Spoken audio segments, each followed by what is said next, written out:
ho ho! Les amis, dans quelques jours c'est Noël et nous allons vous offrir un petit cadeau. Votre premier jeu de rôle pour jouer avec vos enfants, vos neveux, vos nièces, avec tous ces chérubins qui mettent de l'ambiance et de la gaieté dans une maison. Nous allons vous donner plein de petites astuces et, si vous restez jusqu'à la fin de la vidéo, un scénario jouable très rapidement. Allez, on commence.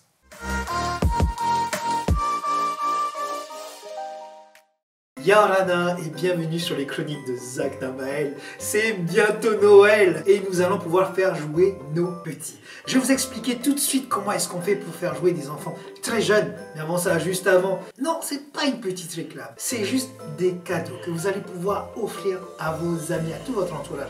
Si vous partagez cette vidéo, si vous likez cette vidéo, si vous commentez cette vidéo, vous allez pouvoir nous faire monter et cette vidéo va aller devant tout le monde et tout le monde pourra en partager. En tout cas, encore une fois, joyeux Noël.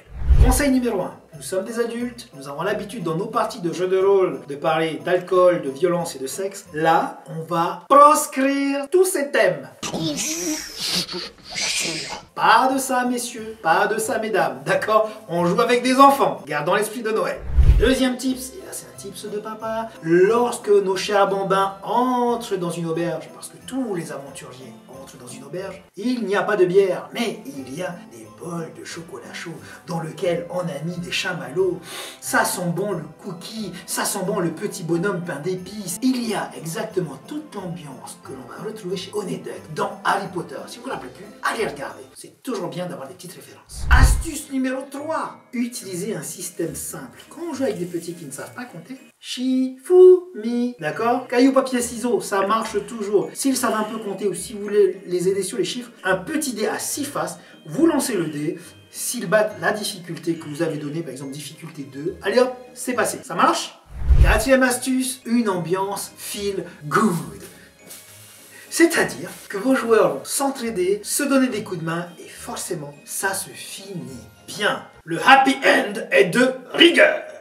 Cinquième astuce, le scénario doit être en 3 scènes. La partie ne va pas durer très longtemps, 45 minutes c'est déjà énorme, donc pensez plutôt à une partie de 30 minutes. Si ça tient plus, tant mieux. Faites-le en 3 scènes. Introduction, enquête, résolution. Et chaque scène, vous les décrivez en mettant le plus de détails possible. Si vous êtes resté jusqu'ici, voici votre petit scénario de Noël. Des jouets ont été volés dans l'atelier du Père Noël. Et le Père Noël est à quelques heures du départ. Il a besoin de retrouver ses jouets, ou alors certains enfants qui ont été très sages ne les auront pas. Il va demander l'aide des enfants les plus sages qu'il connaisse. Et il va leur dire, les enfants, nous avons un problème. Des jouets ont été volés. Venez avec moi dans mon atelier. Et là, vous en profitez pour décrire l'atelier du Père Noël.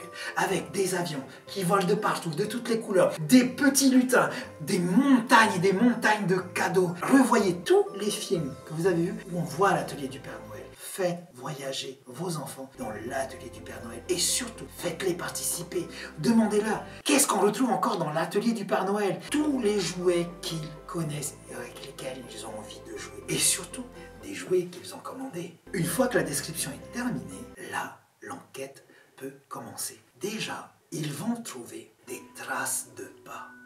Des pieds un peu bizarres, tout petits. Peut-être que ces pieds ont des griffes. Ça dépend de la créature que vous avez choisie. Là, dans mon histoire, ce sont des petits gobelins qui se sont infiltrés dans l'atelier du Père Noël pour voler les jouets. Et là, ils vont suivre les traces de pas. Vous allez les faire voyager, soit dans la forêt enneigée, qui est juste à l'extérieur de l'atelier du Père Noël, ou alors les traces de pas vont les mener dans la cheminée. N'oubliez pas, le Père Noël descend par la cheminée. Donc, on peut aussi s'enfuir par la cheminée. Où que vous décidiez de les emmener, ils vont arriver dans une grotte où ils vont trouver les gobelins. Faites toujours participer les enfants à ce niveau-là. Alors, qu'est-ce qu'on peut trouver? Qu'est-ce que vous voyez? Qu'est-ce que vous voulez faire? Laissez-les être proactifs parce qu'ils vont vous donner de plus en plus de détails.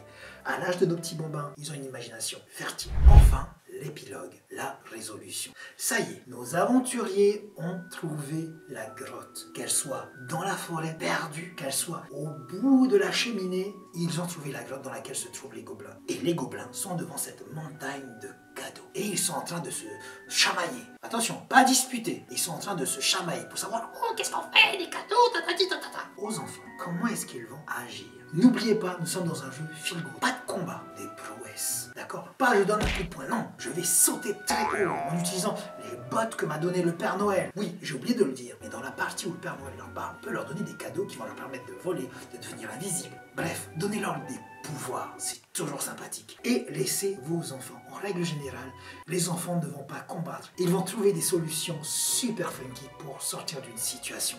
Laissez les enfants trouver leur résolution à eux. Dans une de mes histoires, un des gamins m'avait demandé à jouer Monsieur Cochon. C'était sa petite peluche, il avait envie de jouer Monsieur Cochon. J'ai fait, écoute, d'accord, tu vas jouer Monsieur Cochon. Voici ta fiche de perso, là-dessus il y a écrit que tu es un bonhomme et tout, mais en vrai, tu es un cochon et tu as ses statistiques. Ils étaient à la poursuite d'orques. Et lorsque ils sont arrivés devant les orques étant des hommes au début décrits comme ni cochon ni homme, il s'est levé et il m'a dit « Est-ce que je peux leur demander qu'on s'allie parce qu'en fait on est de la même famille ?» J'ai trouvé ça fun et j'ai dit au petit « Écoute, fais-moi un jet de persuasion. Jette ton dé. » Il jette ton dé, il fait le score maximum 6. Et là je dis « Parle-leur. » Il se lève et il dit « Les amis, vous êtes des cochons, et moi aussi, plutôt que de se battre, et si on faisait tous la fête, tous ensemble ?» Et c'est exactement ce qui s'est passé. On a fini ce scénario sur une fête endiablée avec des orques qui soufflaient dans des bambous, qui tapaient sur leurs boucliers. Et les joueurs qui étaient tout fous ont une super fête. Laissez vos joueurs trouver leur solution. Vous serez très surpris. Voilà. C'était tous mes conseils pour votre première partie avec vos petits bambins. Les amis, joyeux Noël et à la prochaine.